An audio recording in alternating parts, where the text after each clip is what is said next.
$106,389, that's the gap, not between a doctor and a cashier. Between two women with the same job, the same salary, the same city. Meet Maya. She's 28, works in hospital billing, earns $65,000 a year. Meet Diana. 34, same employer, same $65,000, same downtown apartment building, same rent, $1,400 a month, same student loan payment, $280. 10 years from now, Maya will have $122,000 working for her. Diana will have $15,600. Neither of them got a raise the other didn't get. Neither won a lottery, inherited money, or picked a hot stock. The entire difference, every dollar of it, comes down to what happens in the first hour after their paychecks land. Not how much they make, not how disciplined they are. Diana, by the way, is the disciplined one. She budgets every month, and she still loses by 6 figures. Run the numbers with me. Because this is the payday decision most people never even know they're making. Here's why this matters more in 2026 than ever. 63% of Americans now live paycheck to paycheck. That's roughly 125 million adults watching money arrive and evaporate. Payday on Friday, anxiety by the following Thursday, 26 times a year for decades. And before you blame low wages, look closer at the data. 40% of people earning over $100,000 a year live paycheck to paycheck too. 6-figure incomes, 0-figure savings. So income is clearly not the whole story. More money arriving in the wrong order is just a bigger river hitting the same broken dam. The American personal saving rate sits under 5%. Our grandparents saved double that on smaller paychecks. Something structural changed, and almost nobody talks about it. Most people think saving money is a discipline problem. You hear it everywhere. Skip the coffee, delete the delivery apps, try harder.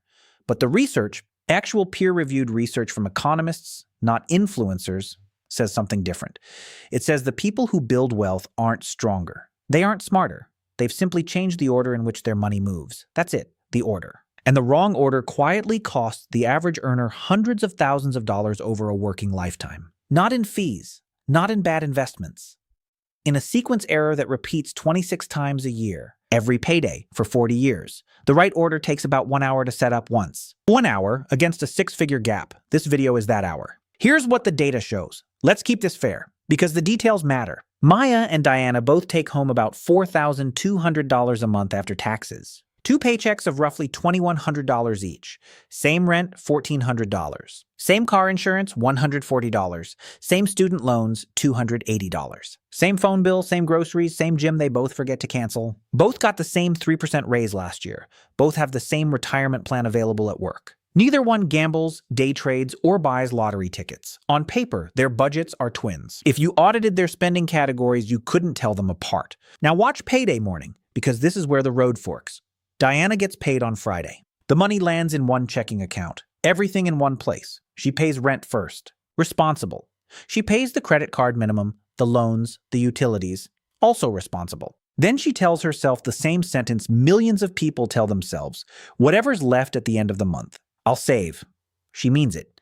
She even has a note in her phone that says, save $400 this month. Then the month happens. A friend's birthday dinner, $62. New brake pads, $310. A sale on the boots she'd been eyeing, $90. By the 29th, the account holds $81. Some months, it's zero. 1 month after a vet bill, it's negative $35 and an overdraft fee. Over a full year, Diana manages to save about $1,000. Not because she failed. Because leftovers are not a plan. A plan that only works in months where nothing happens isn't a plan. It's a hope with a spreadsheet. Now watch Maya's Friday and notice how little happens. Maya gets paid the same Friday, but her money hits a fork in the road before she's even awake. At 6 a.m., an automatic transfer moves $300. 10% of her gross pay plus a little out of checking.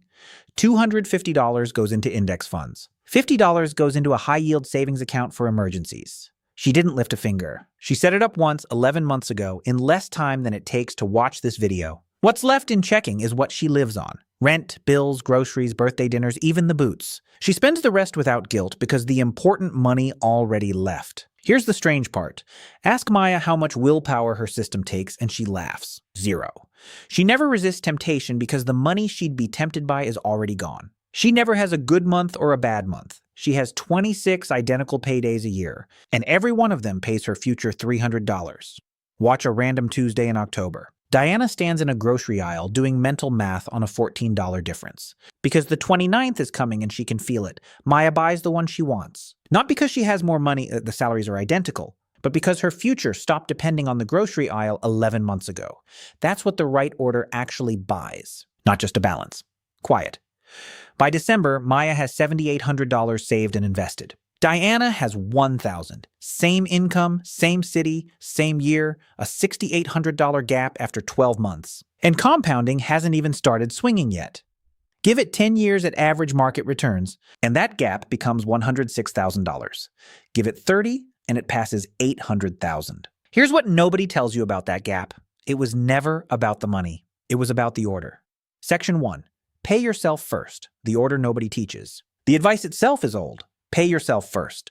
You've probably heard it and nodded and changed nothing. So let's define it precisely. Because the definition is where people slip. Paying yourself first means money for your future leaves your checking account before you pay a single bill, before rent, before the phone company, before anyone. Not because your landlord matters less than your savings. Because of a law of money most people learn too late. Spending expands to fill the account that holds it. Economists trace this back decades. It's Parkinson's law applied to your wallet. Give a family $4,000 of visible checking, they'll find $4,000 a month. Give them $3,700, they'll find $3,700. The month shrinks to fit. You've already lived this experiment, by the way. Remember your last raise? For 2 weeks, it felt like extra money. Then it didn't. The spending rose to meet it silently, without a single conscious decision. And 6 months later, you couldn't name where the increase went. That's not a memory problem. That's the law working exactly as designed. Diana's problem was never the boots or the brake pads. Her problem was that all $4,200 sat in one visible pile, and visible money gets claimed. Maya's $300 was invisible by breakfast. You cannot spend what you cannot see. That's the entire trick. Behavioral economists call the machinery behind it mental accounting. A dollar in checking is labeled available in your head. The same dollar in an investment account is labeled gone. Nobody agonizes over spending money that's already gone. The label does the discipline for you silently, 26 paydays a year. It's almost insultingly simple, which is exactly why nobody believes it until they see the math. Section 2. The 48-hour leak.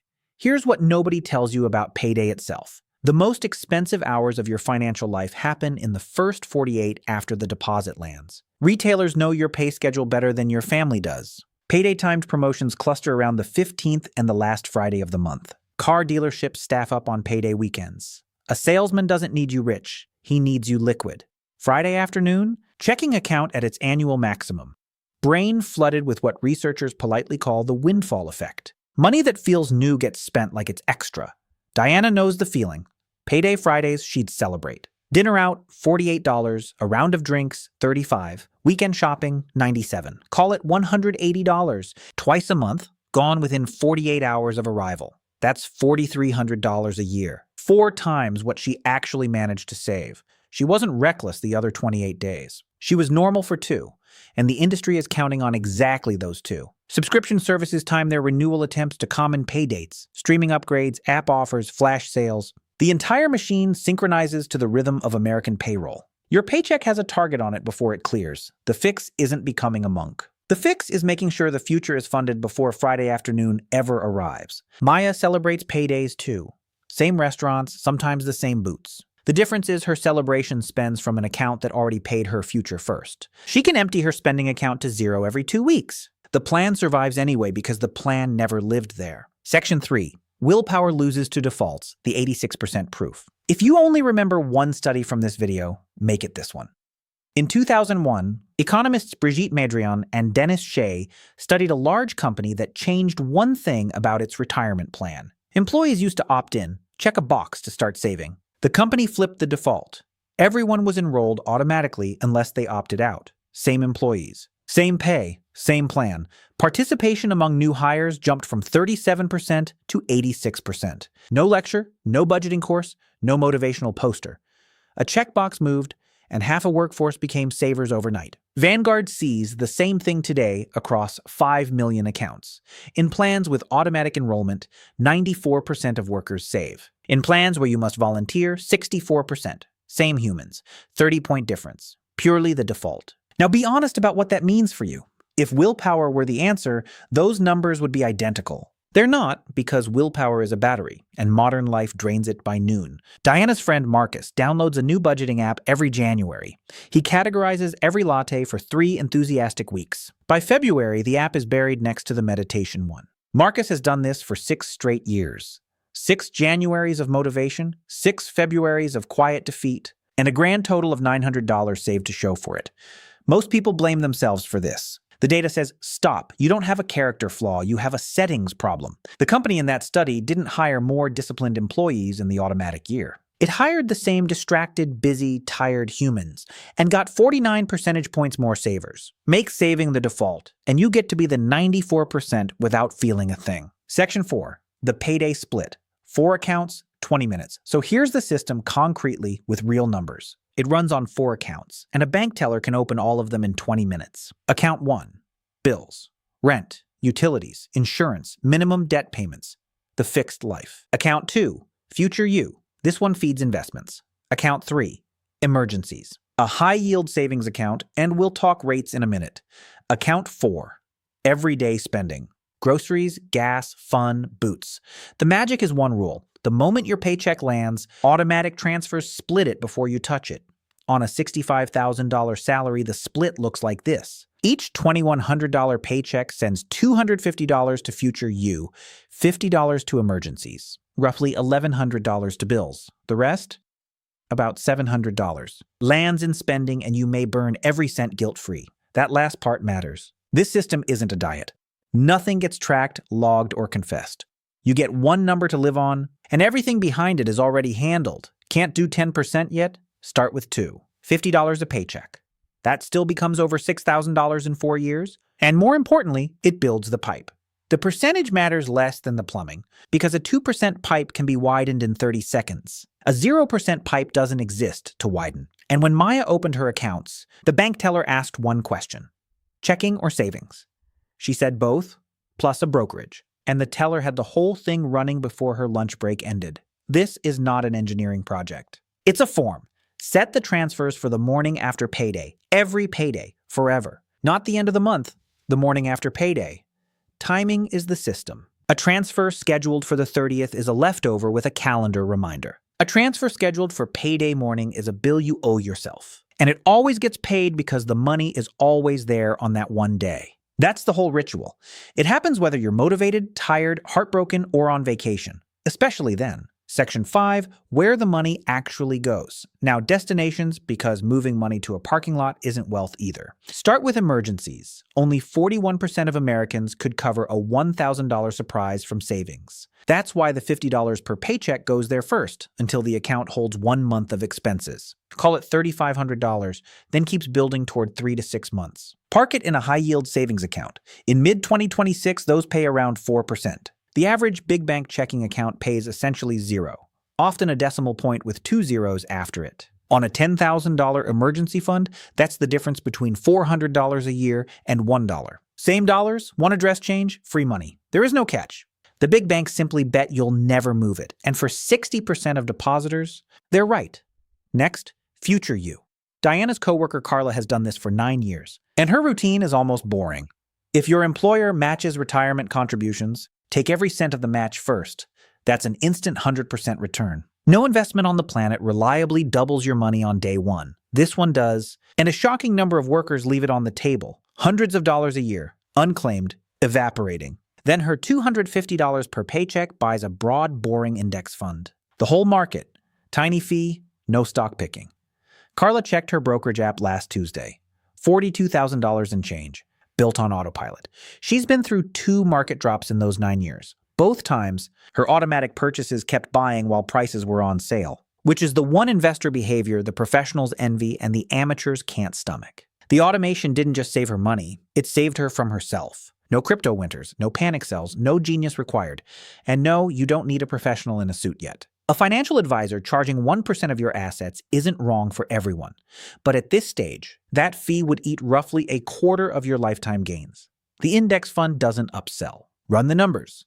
$300 a paycheck at the market's long-run average of about 8%. Compounds past $950,000 in 30 years. On a $65,000 salary, that's not a hustle. That's a transfer setting. Section 6. What about debt? Fair question. Diana has some. A credit card at 24% interest, carrying $2,100. Here's the payday rule for debt, and it's blunt. High-interest debt is an emergency wearing a costume. No savings account on earth pays 24%, so every extra payday dollar should attack that card before it builds big savings. The order on payday becomes employer match first. It's still free money. Then a starter emergency fund of $1,000 so a flat tire doesn't refill the card. Then every spare dollar to the highest rate debt until it's dead. Highest interest rate first. Mathematically, the avalanche. If you need the psychology, smallest balance first works too. A paid-off card you keep beats a perfect spreadsheet you abandon. What you don't do is what Diana did for 3 years. Pay the $63 minimum, save nothing, and donate $1,100 a year to a bank's shareholders. At minimum payments, her $2,100 balance would take over 9 years to clear and cost more than the original debt again in interest. That's not a loan. That's a subscription to being broke. Automate the attack the same way Maya automates investing. Same plumbing, different destination. Diana finally set this up last spring. $200 per paycheck, automatic, aimed straight at the card the morning after payday. The card dies 14 months from now, and then, this is the beautiful part, she redirects the exact same automatic payment into index funds without changing a single habit. The hardest part of her comeback was one phone call to schedule a transfer. The system doesn't care what the pipe feeds. It just needs the pipe. Section 7. The raise trap. One more leak, and it's the one that catches high earners. It's called lifestyle inflation, and it's why 40% of six-figure households still live paycheck to paycheck. Every raise quietly becomes a bigger apartment, a newer car, a fancier grocery store, and the saving rate stays frozen at whatever's left. Diana's dad doesn't get it. He's 65, bought his house for $72,000, and had a pension doing his payday automation for him. Just work hard and save, he says, over the top of his reading glasses. Your generation buys too much avocado toast. He's not being cruel. He's describing a world that no longer exists. In his working years, a company quietly diverted part of every paycheck into his future for 4 decades, and he never saw a dime of it hit checking. Dad, the pension was the system. It paid his future first, automatically, every payday for 40 years. That machine got unplugged for an entire generation, and nobody handed out replacement parts. So here's the modern replacement rule, and it's painless. Every time your pay goes up, your automatic transfer goes up by half the raise before the first bigger paycheck ever lands. Get a $3,000 raise. $1,500 flows to future you. $1,500 upgrades your life. You feel richer every single year and save more every single year. Even capturing 1 extra percent of a $65,000 income, $650 a year, compounds to $79,000 over a career. Half of every raise automated on day 1. You will never miss money you never met. Section 8. The edge cases everyone asks about. 3 quick objections because you're probably thinking one of them. First, my income is irregular. Freelancers, servers, gig workers, the dollar amounts change, so automate a percentage instead. The day money lands, 10% moves, whether the deposit is $400 or $4,000. Some banks do this natively now. If yours doesn't, a 2-minute manual transfer on deposit day with a phone reminder is the same system with training wheels. The rule isn't $300. The rule is first before anything. Second objection, my partner and I share money. Fine. Then the transfer needs 2 signatures once and 0 signatures forever after. Couples fight about the 400 small decisions, not the one big one. Automating the big one removes about 90% of the ammunition. Third, what if the transfer bounces 1 month? Keep a 1 paycheck buffer in checking, about $2,000 at this salary. Built once before you scale the percentage up. After that, the system absorbs surprises the way Diana's willpower never could. A car repair hits the emergency account, not the credit card. A slow month draws the buffer down, and the next payday refills it. Notice what's happened here. Every single objection has a plumbing answer, not a discipline answer. That's how you know you're looking at a real system and not a motivational poster. Posters need you to be better. Plumbing just needs to be installed. Now for the part that should genuinely bother you. Go back to Maya and Diana, because there's a detail I saved. Diana is the disciplined one. She budgets monthly. She tracks spending in a notebook. She feels guilt over lattes, agonizes in checkout lines, and rereads her banking app at midnight. Diana makes hundreds of careful money decisions every single month. Roughly 300 if you count every purchase, every comparison, every should I. Maya makes almost none. She hasn't looked at her transfers since she set them up. She couldn't tell you what she spent on groceries last week. By every visible measure of financial virtue, Diana is trying harder. And Diana ends the decade $106,000 behind. Here's the counterintuitive truth buried in that auto-enrollment study, the one almost nobody says out loud. The best savers don't make better money decisions. They make fewer of them. Every decision is a chance to lose. Diana's system asks her to win hundreds of small battles. A month against $1 trillion industry engineered to make her lose. Maya's system asks her to win once. One Tuesday morning, 1 hour, 11 months ago, and then removes her from the battlefield entirely. Think about what's actually competing for Diana's paycheck. Push notifications engineered by teams of neuroscientists. One-click checkout. Buy now, pay later buttons on a $40 shirt. Payday loan storefronts clustered around every payroll cycle. Against all of that, she brings a notebook and good intentions. It's not a fair fight, and it was never meant to be. Maya didn't win the fight. She left the arena. That hour of setup might be the highest paid hour of her life. Waiting 5 years to set this up costs $338,000 by retirement at the same contribution rate. Read that again. The procrastination, not the spending, not the salary, the delay itself, costs $333,000. $338,000 for a 1-hour task is a wage no job will ever match. So the best money advice you'll ever hear isn't save more, spend less, or try harder. It's this. You don't need more discipline. You need a better order of operations. So here's your move, and it fits in one payday. Tonight, open the accounts. 20 minutes. Set 2 automatic transfers for the morning after your next paycheck. 10 more minutes. Start at any percentage above 0. The pipe matters more than the flow, because the pipe can grow. Diana started at 2% last spring. She's at 6% today and says she hasn't felt a single one of the increases. That's the point. You're not supposed to feel it.